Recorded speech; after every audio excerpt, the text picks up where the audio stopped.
Assalamualaikum warahmatullahi wabarakatuh. Perkenalkan, nama saya Lilis Karneta Putri dari kelas 30F dengan NIM 2004075620116. Saya akan menjelaskan materi kepramukaan. Yang pertama yaitu upacara. Apa upacara dalam gerakan pramuka? Upacara dalam pramuka merupakan suatu media pendidikan untuk meningkatkan kedisiplinan dan jiwa kepemimpinan anggota pramuka. Jenis-jenis upacara dalam gerakan pramuka. 1. Upacara umum, upacara yang dilakukan sesuai dengan aturan yang berlaku seperti upacara setiap hari Senin. 2. Upacara pembukaan latihan atau upabuklat, upacara yang dilaksanakan sebelum melakukan aktivitas kepramukaan. 3. Upacara penutupan latihan atau upabuklat, upacara yang dilaksanakan dalam mengakhiri kegiatan kepramukaan. Tata cara upabuklat. 1. Masing-masing pemimpin reka menyiapkan rekanya. 2. Pradana memasuki lapangan upacara. 3. Penghormatan pemimpin reka kepada pradana pembina. 6. Penghormatan kepada pembina dipimpin oleh pradana. 7. Laporan pradana kepada pembina upacara. 8. Pengibaran bendera merah putih. 9. Pengucapan Dasa Dharma. 10. Amanat pembina. 11. Pembina pemimpin doa. 12. Laporan pradana kepada pembina. 13. Penghormatan kepada pembina dipimpin oleh pradana. 14.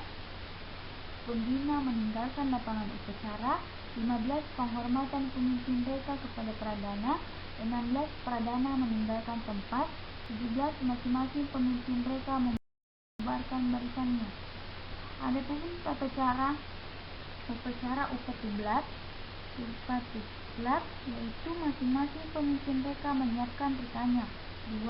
Pradana memasuki lapangan upacara. 3. Penghormatan pemimpin reka kepada pradana. 4. Laporan masing-masing pemimpin reka kepada pradana dan wakil reka menggantikan posisi pemimpin reka. Setelah laporan masing-masing pemimpin reka mengambil tempat sebelah kanan barisan. 5. Pradana menjemput pembina. 6. Penghormatan kepada pembina dipimpin oleh pradana. 7. Laporan pradana kepada pembina upacara. 8. Penurunan bendera merah putih. 9. Amanat pembina. 10. Pembina memimpin doa. 11. Laporan pradana kepada pembina. 12. Penghormatan kepada pembina dipimpin oleh pradana. 13. Pembina meninggalkan lapangan upacara. 14. Penghormatan pemimpin reka kepada pradana. 15. Pradana meninggalkan tempat. 16. Masing-masing pemimpin reka membubarkan barisan. Adapun perbedaan upabuklat dan upatublat yaitu 1. Upabuklat terdapat pembacaan Dasa Dharma sedangkan upatublat tidak terdapat pembacaan Dasa Dharma. 2. Upabuklat pengibaran bendera merah putih sedangkan upatublat penurunan bendera merah putih. Adapun sejarah pramuka. Sejarah pramuka di dunia pertama kali dimulai saat Baden Powell menuliskan pengalamannya dalam buku Scouting for Boys pada tahun 1908. Buku tersebut dibuat untuk panduan acara perkemahan yang dirintisnya pada tahun itu. Buku itu sangat laris bahkan di luar Inggris, sehingga mulai bermunculan organisasi-organisasi pramuka yang ditujukan kepada anak laki-laki saja. Pada tahun 1912, Baden Powell bersama adik perempuannya, Agnes, mendirikan organisasi pramuka untuk wanita bernama Girls Guides pada tahun 1916. Mulai berdirinya organisasi pramuka untuk usia siaga yang dinamai PUB atau Anak Serigala. Dan pada tahun 1918 kemudian berdiri organisasi Rover Scout yang ditujukan untuk kelompok remaja berusia 17 tahun. Baden Powell kembali mempublikasikan bukunya Rover to Success pada tahun 1922 yang berbicara tentang seorang pemuda yang mendayung perahu sampannya menuju pantai kebahagiaan. Tepatnya pada tanggal 30 Juli 8 Agustus 1920 di Olympic Hall, London. Kegiatan Jambore Dunia pertama kali diadakan dan diikuti sebanyak 800 peserta dari 34 negara. Dalam kegiatan tersebut, pada akhirnya Baden-Powell dinobatkan sebagai Bapak Pandu Sedunia.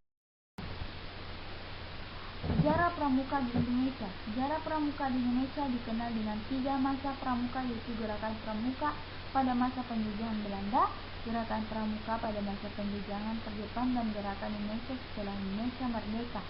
Pertama, Gerakan Pramuka pada masa penjajahan Belanda di Indonesia bernama Nederlands Industrie Kindervereniging atau NIPP, atau dalam bahasa Indonesia dikenal Persatuan Pandu-Pandu Hindia Belanda. Setelah Sumpah Pramuka, kegiatan pramuka semakin digemari sehingga terbentuknya Pandu Pemuda Sumatera pada tahun 1930, dan pada tahun 1931 berdirinya Persatuan Antara Pandu Indonesia. Kemudian tahun 1936 berubah nama menjadi Badan Pusat Persaudaraan Kepanduan Indonesia atau BPPKI. BPPKI melakukan kegiatan perkemahan kepanduan Indonesia (OEMOEN). Perkemah inilah yang menjadi cikal bakal pelaksanaan kegiatan Jambore hingga sekarang. Pada saat penjajahan Jepang, Gerakan Pramuka masih berjalan dan masih bisa bertahan. Namun di saat Jepang menyerang kepada Belanda, banyak tokoh kepanduan Indonesia yang tarik masuk di Keimbundan, Peta, dan Keimendang. Jepang melarang berdirinya partai dan juga menganggap Gerakan Pramuka berbahaya karena dapat meningkatkan persatuan dan kesatuan rakyat. Hal itu tidak menyurutkan tekad kepanduan Indonesia untuk menjalankan Persino II dalam memperjuangkan kemerdekaan bangsa Indonesia dalam mengusir tentara Jepang. Setelah kemerdekaan Indonesia, tanggal 28 Desember 1945, didirikan organisasi Pandu Rakyat Indonesia di Solo yang menjadi wadah kepanduan di seluruh Indonesia. Pada tahun 1961, terdapat 100 organisasi kepanduan Indonesia yang dibagi menjadi 3 federasi, yaitu Persatuan Kepanduan Putri Indonesia, Ikatan Pandu Indonesia, dan Persatuan Putri Indonesia. Pada tanggal 14 Agustus 1961, Gerakan Pramuka diperkenalkan secara resmi kepada seluruh masyarakat sehingga pada hari itu diperingati sebagai Hari Pramuka setiap tanggal 14 Agustus. Adapun materi selanjutnya yaitu LKBB, latihan keterampilan baris berbaris. Pengertian LKBB dan jenis-jenis LKBB. LKBB atau latihan keterampilan baris berbaris adalah suatu wujud latihan fisik yang diperlukan guna menanamkan kebiasaan dalam tata cara kehidupan yang diarahkan kepada terbentuknya suatu perwatakan tertentu. LKBB dibagi menjadi 2 macam, yaitu LKBB dengan menggunakan tongkat, LKBB tanpa menggunakan tongkat. Adapun fungsi LKBB. Fungsi latihan keterampilan baris berbaris: 1. Sikap disiplin, 2. Rasa disiplin, 3. Rasa tanggung jawab, 4. Rasa persatuan. Adapun aba-aba. Aba-aba adalah suatu petunjuk yang diberikan oleh seorang pemimpin kepada yang dipimpin untuk dilaksanakannya pada waktu secara serentak atau berturut-turut. Macam-macam aba-aba yaitu aba-aba petunjuk, aba-aba perintah, aba-aba pelaksanaan.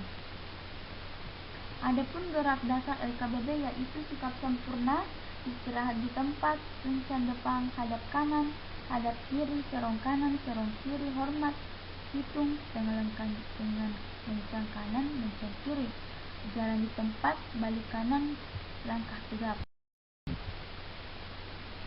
Adapun materi selanjutnya yaitu pioneering dan tali temali. Pioneering adalah salah satu teknik pramuka dalam penggunaan peralatan tongkat dan tali yang dirangkai menjadi sebuah bangunan kreatif. Tujuan pioneering ini adalah mengasah keterampilan peserta dalam membuat sebuah bangunan sederhana yang nantinya dapat diaplikasikan di kehidupan sehari-hari. Usungan atau tandu. Usungan atau tandu merupakan salah satu alat yang termasuk dalam alat P3K dan berguna untuk mengangkat korban. Simpul dan ikatan yang digunakan pada usungan atau tandu ini adalah simpul mati, ikatan pangkal, ikatan jangkar. Tiang bendera, yaitu simpul mati, ikatan pangkal, ikatan kayu tiga, ikatan cangga, ikatan palang. Adapun kerangka tenda, yaitu simpul dan ikatan yang digunakan pada pioneering kerangka tenda ini ialah simpul mati, ikatan pangkal. Dalam tali temali, kita sering mempercampur adukkan antara tali, simpul dan ikatan. Hal ini sebenarnya berbeda sama sekali. Tali adalah bendanya, simpul adalah hubungan antara tali dengan tali, ikatan adalah hubungan antara tali dengan benda lainnya, misal kayu, balok, bambu, dan sebagainya. Macam-macam simpul dan kegunaannya, yaitu simpul ujung tali, gunanya agar tali pintalan pada ujung tali tidak mudah lepas. Simpul mati gunanya untuk menyambung dua utas tali yang sama besar dan tidak licin. Simpul anyam gunanya untuk menyambung dua utas tali yang tidak sama besar dan dalam keadaan kering. Simpul anyam berganda, yaitu gunanya untuk menyambung dua utas tali yang tidak sama besarnya dan dalam keadaan basah. Adapun macam-macam ikatan dan kegunaannya.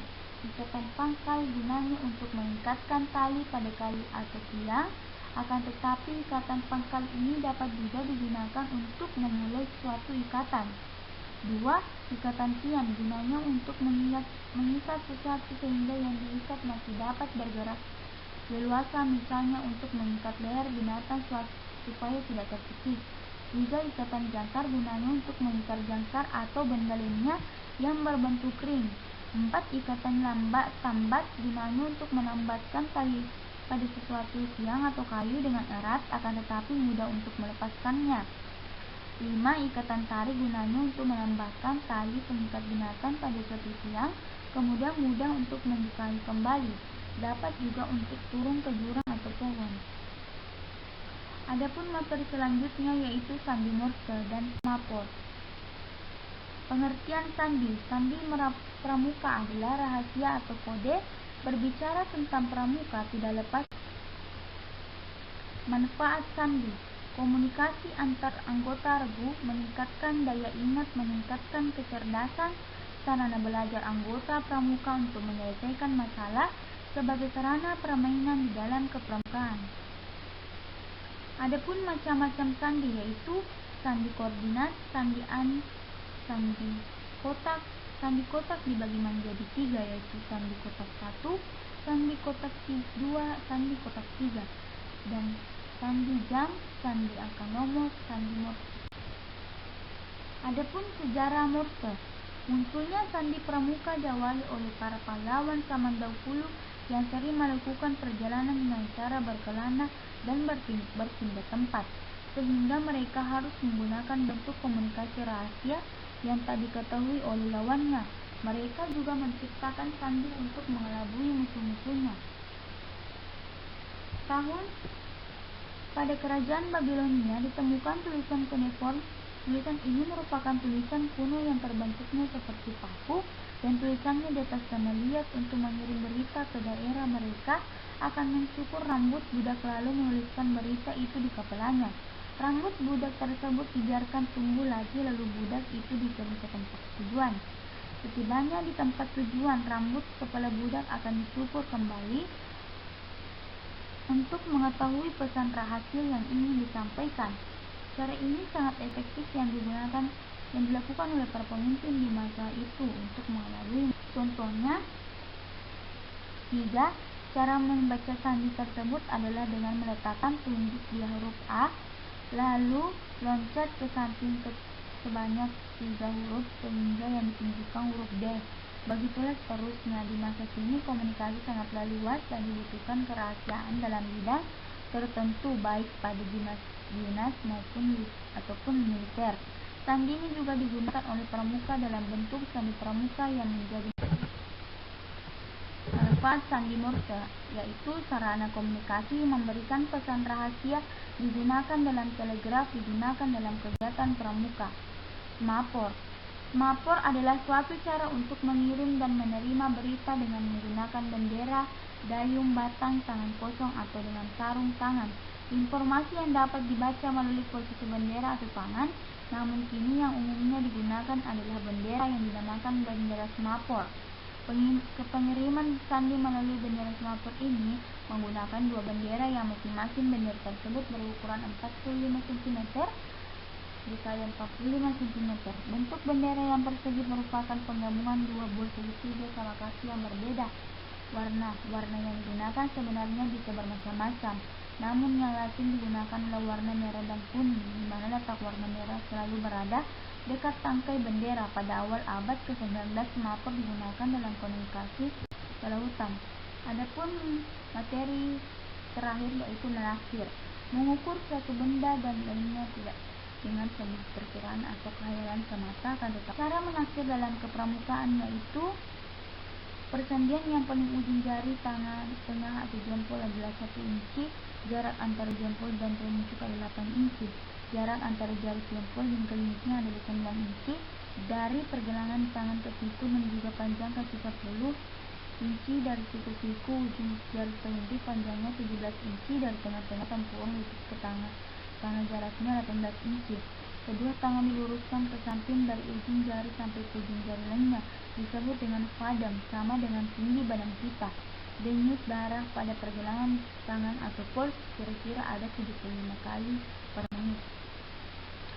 Menaksir jarak pada dalam pramuka, satu langkah biasa jaraknya adalah 2/4 kaki.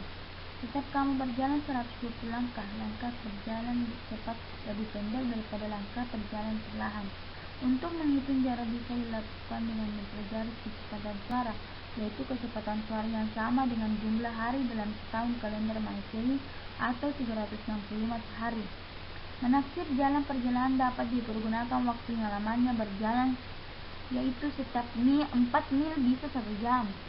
Menaksir lebar dalam pramuka, rumus dalam menaksir lebar adalah AB sama dengan 2 atau DE.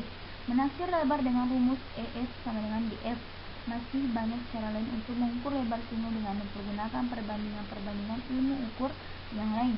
Misalnya, kalau sungai itu tidak terlalu lebar, lemparkan sebuah batu yang diikat pada seutas tali, lalu Anda tarik tali itu hingga batu tadi terletak di tepi sungai yang ada di seberang. Berilah tanda tali yang ada di tangan kita yang terletak di tepi sungai itu. Jarak dari tanda hingga ke batu merupakan lebar sungai yang hendak diukur. Terima kasih. Itulah tadi penjelasan materi kepramukaan. Apabila ada kesalahan mohon dimaafkan. Wabillahi taufiq wal hidayah. Wassalamualaikum warahmatullahi wabarakatuh. Karena tak ada beres, semua satu Nusantara. Hempaskan perbedaan yang menghalangi kita, bersatu dalam Satya Dharma menuju Bhinneka Tunggal Ika.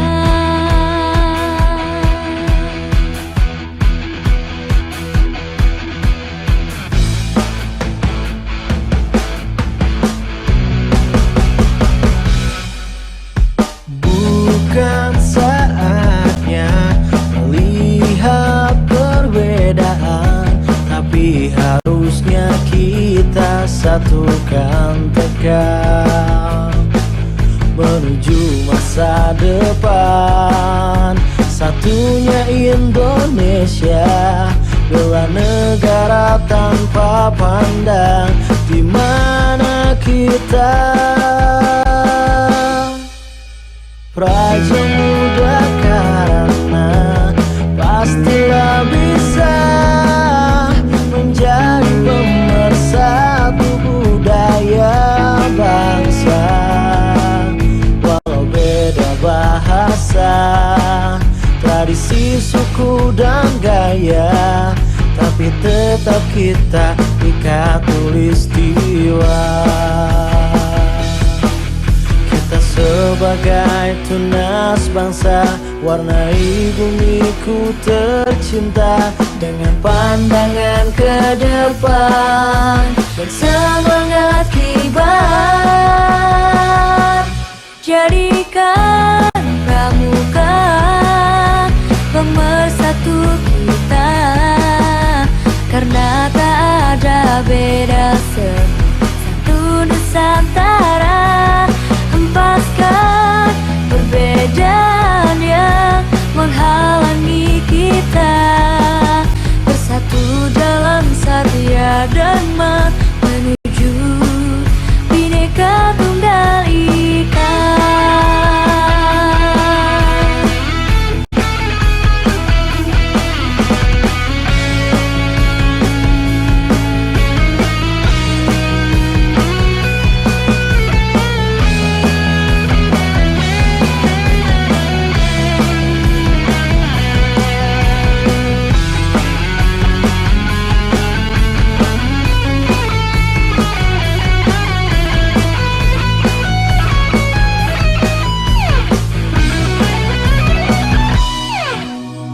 Raja muda karena pastilah bisa menjadi pemersatu budaya bangsa.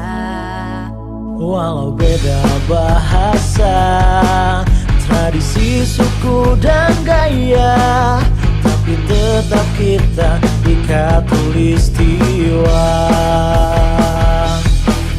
Kita sebagai tunas bangsa, warnai bumiku tercinta dengan pandangan ke depan, semangat kibar. Jadikan pramuka pemersatu kita, karena tak ada beda, semua satu Nusantara. Hempaskan perbedaan yang menghalangi kita, bersatu dalam Satya Dharma menuju Bhinneka Tunggal Ika. Pemersatu kita, karena tak ada beda, semua satu Nusantara. Hempaskan perbedaan yang menghalangi kita, bersatu dalam Satya Dharma menuju